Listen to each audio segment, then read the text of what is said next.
My name is John Riley. I'll have your ear only a while. I left my dear home in Ireland. It was death, starvation, or exile. When I got to America. Hola a todos y bienvenidos a Simovo, un podcast de ciencia y cultura. Yo soy Isaac Gutiérrez. En esta semana se celebró el Día de San Patricio y como ya es cada vez más común, seguramente vieron historias o algunos resúmenes acerca de la intervención del Batallón de San Patricio durante la guerra entre México y Estados Unidos. Esta es una historia que a mí siempre me ha interesado y en este episodio me gustaría contar la historia de una forma en la que se puede entender por qué este grupo de soldados desertaron y se unieron al lado de México.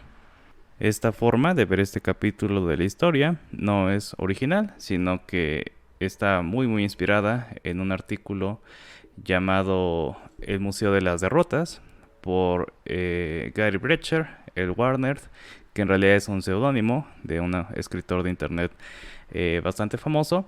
Así que la columna de donde me inspiro bastante para escribir este episodio la voy a dejar en la descripción para que ustedes también la puedan leer. Está en inglés, pero vale bastante la pena. Entonces, empezando por lo primero, la guerra entre México y Estados Unidos. Ya hay un episodio de este podcast al respecto, así que no profundizaré demasiado. El episodio se llama México nos envenenará. Y si quieren saber un poco más acerca de cómo sucedió la guerra y sus consecuencias, sobre todo para Estados Unidos, les recomiendo escucharlo. Pero bueno, el año era 1946 y el presidente de Estados Unidos era James K. Polk, quien había prometido expandir el territorio estadounidense, advocando abiertamente por la anexión de los territorios de Oregón y Texas, además de Nuevo México y California. En el caso de Oregón, Estados Unidos logró llegar a un acuerdo con los británicos, los cuales cedieron Oregón. En el caso de Texas sería más complicado, porque Texas, a pesar de ser una república independiente, había acordado no anexarse a Estados Unidos como una de las condiciones que México le había dado al aceptar su independencia. Pero en diciembre de 45, Estados Unidos anexó a Texas. México no reconoció a Texas como parte de Estados Unidos, además de que existía una disputa territorial desde el momento en el que se había independizado Texas. Texas y Estados Unidos decían que su frontera al sur, mientras que México sostenía que estaba más al norte, en el río Nueces. El presidente Polk puso tropas en el territorio disputado, que estaba entre los dos ríos, y como era esperado, eventualmente fueron emboscados por el ejército mexicano, quienes mataron a 11 soldados estadounidenses, dándole razón a Polk para declarar guerra contra México. El ejército estadounidense se movilizó y entre sus filas se encontraban varios inmigrantes irlandeses y también alemanes. Dichos inmigrantes irlandeses por lo general eran tratados como miembros de segunda categoría debido a que eran católicos y extranjeros o poco confiables a los ojos de los oficiales anglosajones y protestantes. Muchos inmigrantes veían que la misma estructura de la que estaban escapando en Europa se reproducía en Estados Unidos también, y llegaron a guardarle bastante rencor a sus oficiales. Los católicos no tenían los mismos derechos que los protestantes en el ejército estadounidense. No había capellanes católicos, así que estaban forzados a hablar con uno protestante. Pero, y sobre todo en ese momento, era bastante mejor que vivir en Irlanda. A diferencia de Gales y de Escocia, los otros países de Reino Unido, además de Inglaterra, Irlanda siempre tuvo una relación mucho más tensa con el Reino Unido.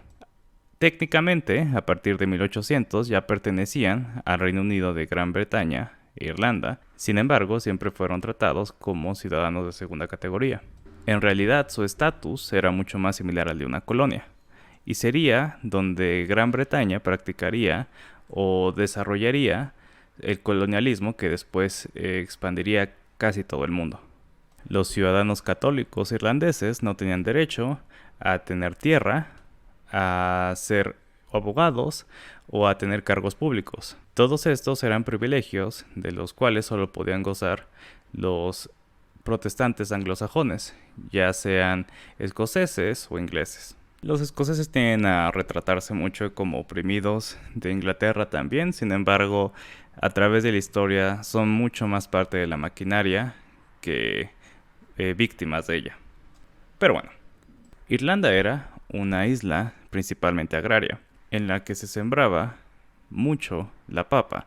La papa era una super comida, básicamente, que ayudó al desarrollo industrial de Europa durante principios del siglo XIX y finales del siglo XVIII, porque era muy fácil de producir, no necesitaba tantos cuidados en su transporte y era muy nutritiva, muy superior a cualquier otro alimento que pudiera ser accesible para la clase baja, clase que se convertiría en el músculo de la revolución industrial.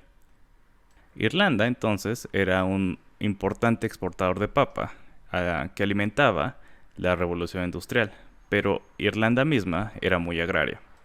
Y lo irónico es que en realidad la tierra no le pertenecía a los irlandeses mismos, sino a los arrendatarios que habían sido puestos por el gobierno británico.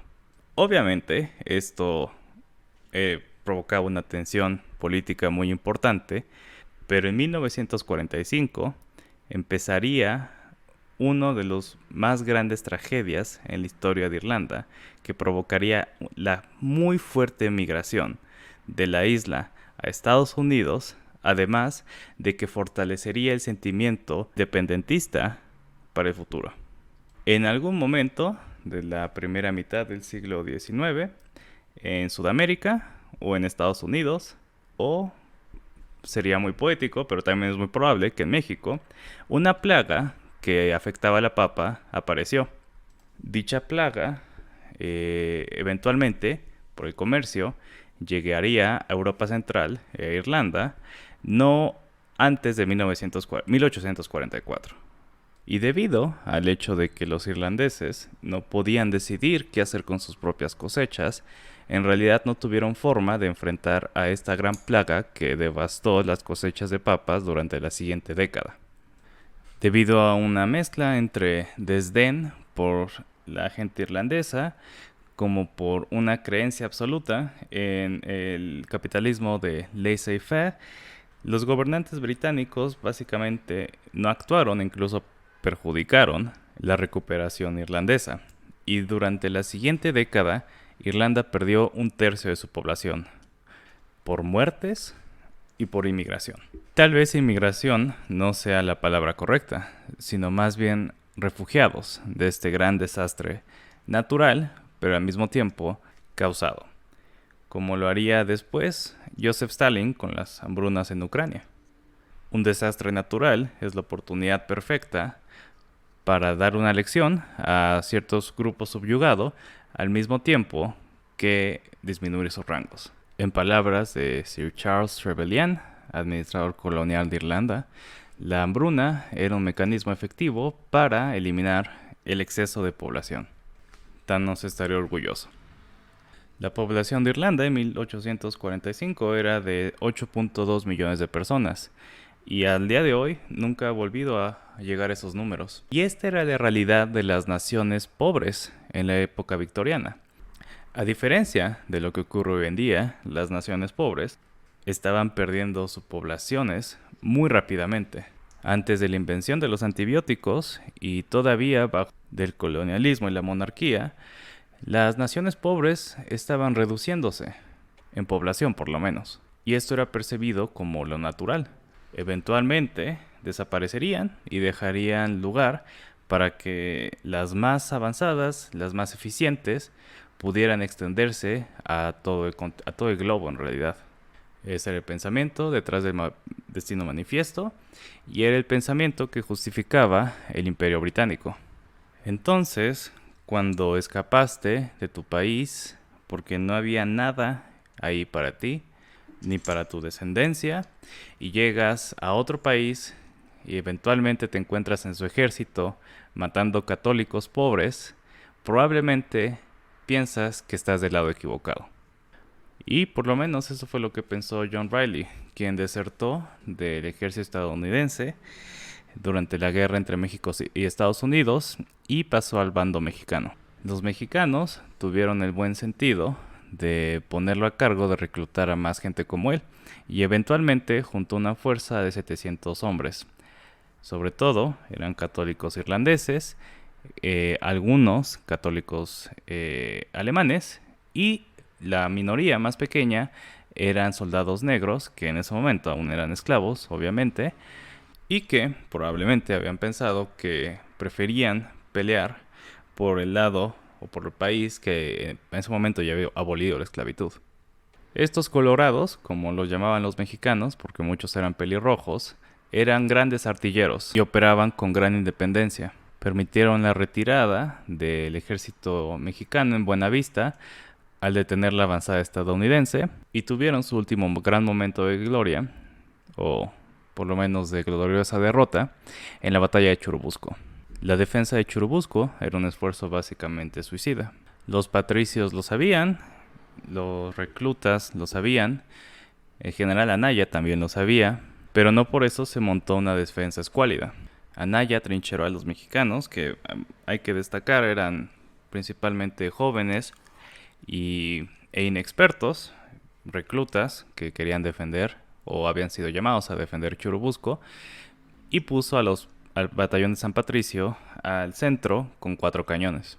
Conforme la avanzada americana continuaba su paso, muchos de los mexicanos atrincherados prefirieron salir por falta de municiones o porque veían que lo inevitable estaba a punto de pasar, y además esperaban ser tratados como prisioneros de guerra con cierta dignidad.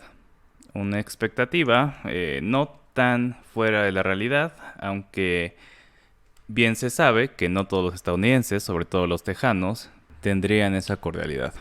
El batallón de San Patricio, sin embargo, se mantuvo peleando porque su destino ya estaba sellado. Como desertores eran traidores de guerra y por lo tanto no tendrían el beneficio de ser tomados como prisioneros de guerra, sino que serían colgados inmediatamente.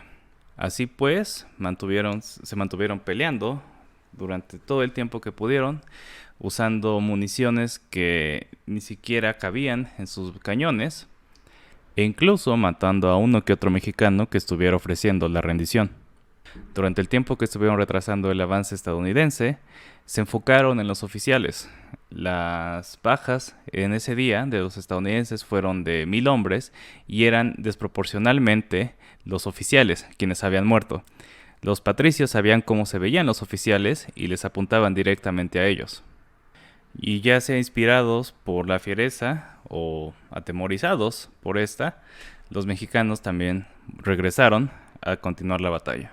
Algunos del batallón de San Patricio fueron flagelados y marcados con un fierro caliente, una D, en la cara de desertores, pero se guardaron a 30 hombres para ser colgados con toda la ceremonia del mundo para castigar lo más visiblemente su traición. Y vaya que iba a ser una ceremonia. El plan era que en la mañana, al momento de que cayera el castillo de Chapultepec y se izara la bandera estadounidense sobre cayeran o se colgaran a los 30 hombres que se habían escogido para ser ejecutados públicamente. Tanto era el afán de que todo quedara de acuerdo al plan, que cuando la vida de uno de los condenados estaba en peligro debido a las heridas que sufrió, se ordenó que su vida tenía que ser salvada a toda costa, así que entonces le mutilaron las piernas para detener la infección que ahí tenía y entonces poder colgarlo. Una imagen un tanto perturbadora, supongo que estarán de acuerdo conmigo. Pero otra cosa pasó el 13 de septiembre, y fue la defensa del castillo de Chapultepec por parte de algunos cadetes muy jóvenes del colegio militar. Así que el simbolismo o la fuerza de esta ejecución probablemente no fue la que esperaban los estadounidenses. Pero sí es un final sangriento para esta historia sangrienta, que espero les haya resultado interesante.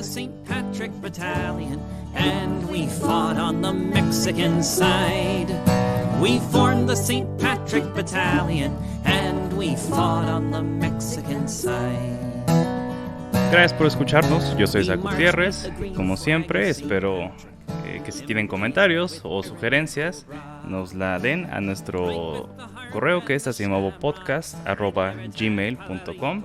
Nos pueden también encontrar en Facebook como Asimovo y en Instagram como Asimovo-podcast. De nuevo, gracias por escucharnos y los espero el episodio que viene.